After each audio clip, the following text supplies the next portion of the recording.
तो मैं आपको बताऊंगा कि इसकी इंस्पेक्शन, ब्रेक की इंस्पेक्शन, उसकी मेंटेनेंस, उसके अंदर फॉल्ट के बारे में कि क्या उसके इंस्पेक्शन कैसे करनी है, उसके फॉल्ट कैसे क्या करना है। सबसे पहले तो मैं आपको बता दूं कि उसके अंदर फॉल्ट कौन कौन से आते हैं। उसका ब्रिज नंबर 1 पर ब्रिज रेक्टिफायर जो है वो डैमेज हो जाता है, वो आउटपुट सही नहीं दे रहा होता, तो जिस तरह उसे प्रॉपर वर्किंग करनी हो वो नहीं कर रहा था। दूसरा ये कि कोयल मोस्टली हीट अप होकर वो भी डैमेज हो जाती है, उसके अंदर फ्रिक्शन कोयल काम करना छोड़ देती है, एक्सेलरेशन कोयल ख़राब हो जाती है। दूसरा इसके अलावा ब्रेक डिस्क जो है ना, ये बहुत ही सबसे ज़्यादा जो होता है मसला आता है वो इसका आता है, इसकी टीथ ख़राब हो जाते हैं, इसके लेदर घिस जाते हैं, तो ये सबसे ज़्यादा ब्रेक डिस्क का ये आता है। इसके अलावा स्टेशनरी ब्रेक डिस्क जो होती है, स्टेशनरी डिस्क का इतना फॉल्ट नहीं आता, लेकिन उसके अंदर सम टाइम उसकी सही सेटिंग ना होने की वजह से, उसका एयर गैप प्रॉपर ना होने की वजह से ये टेढ़ी हो जाती है, लेकिन इसका ज़्यादा इतना नहीं आता। स्प्रिंग का भी बहुत ज़्यादा आता है कि स्प्रिंग उसकी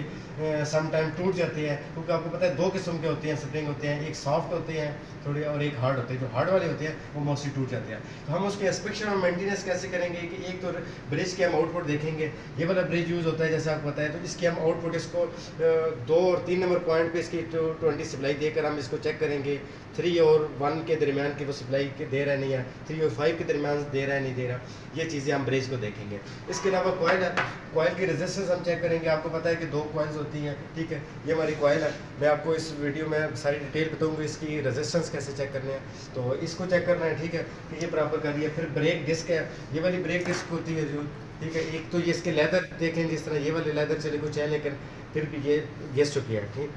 ये टीथ है इसके, ये बिल्कुल डैमेज हो चुके हैं, ये वाला एक मसला आ जाता है, इसके अंदर ख़राब हो जाती है, ठीक है। इसके अलावा फिक्स डिस्क है, फिक्स डिस्क इतनी ज़्यादा मसला नहीं करती। उसके अलावा स्प्रिंग है, ये स्प्रिंग यूज़ होती है इसके अंदर डिफरेंट, लेकिन ये स्प्रिंग सम टाइम ये टूट जाते हैं, तो इसका भी मसला आ जाता है। इसके अलावा कनेक्शन कैसा है, आमतौर पर कोई भी इलेक्ट्रीशियन है वो केबल लगाते हुए इसके प्रॉपर कनेक्शन नहीं करता, जिसकी वजह से भी हमारी ब्रेक प्रॉपर काम नहीं करती। तो ये चीज़ें बाकी इसकी मज़ीद डिटेल आपको आगे नेक्स्ट में बताऊंगा कि इसकी कॉइल को कैसे चेक करना है और इसकी बाकी ब्रिज को चेक करना है। प्लेट क्या है डिस्क है, ठीक है। एक इसको देखना है कि ये टेढ़ी तो नहीं होगी, मैग्नेट की वजह से ये होकर टेढ़ी भी हो जाती है। नंबर 3 आपने देखनी है इसकी स्प्रिंग। स्प्रिंग 2 टाइप्स के होते हैं, एक बड़े साइज के, छोटे से हार्ड नहीं, एक हार्ड होता है और एक तो उसके नरम सा होता है, ठीक है। ये 6 स्प्रिंग हो गए टोटल, बिल्कुल ऐसे ही है, एक में ठीक है। ये चीज़ आपने देख ली। इसके बाद आपने इसको चेक करना है इसकी कॉइल को, क्या इसकी कॉइल ठीक है या नहीं, ठीक है। कॉइल क्या है, वो रेजिस्टेंस से आप चेक करेंगे, ये चीज वो रेजिस्टेंस से आपने चेक करनी है, ठीक हो गया। कॉइल को चेक करना है रेजिस्टेंस। उसके बाद आपने चेक करना है ब्रिज को, ठीक है, आपका ब्रिज ठीक है, वर्क कर रहा है कि नहीं कर रहा है। फॉर एग्जांपल आपका ब्रिज आउटपुट दे रहा है 3 और 5 के दरमियान ठीक दे रहा है, लेकिन 1 और 3 के दरमियान नहीं दे रहा। ब्रेक काम करती रहेगी, आपको फील नहीं होगा, लेकिन उसमें मसला ये होगा कि उसका जिस तरह स्टार्ट में ज़्यादा होना चाहिए मैग्नेट वो नहीं होगा। उससे फ़र्क कैसे, आप उसके साउंड भी देखेंगे तो आपको साउंड से भी पता चलेगा कि आप स्टार्ट में वो सही बन रहा हो ना मैग्नेट, फौरन उसका ठीक है। फिर इसमें इसके अलावा हमने छठी जो चीज़ होती है वो इसका लोड भी देखना है, बिल्कुल अप और डाउन का लोड कितना आ रहा है। फिर जब हमने इसकी सेटिंग करनी है नेक्स्ट कि इसकी सेटिंग कैसे करनी है, कितनी होनी चाहिए, ठीक है।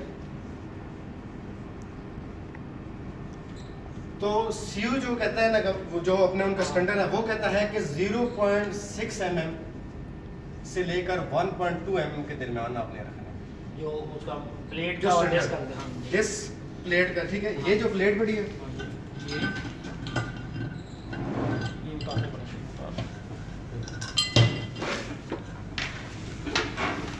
ठीक है, ये डिस्क है जो मूविंग डिस्क है, ठीक है, ये मूव कर दिया, ये फिक्स वाली है, ठीक है, फिक्स प्लेट है डिस्क, ठीक हो गया।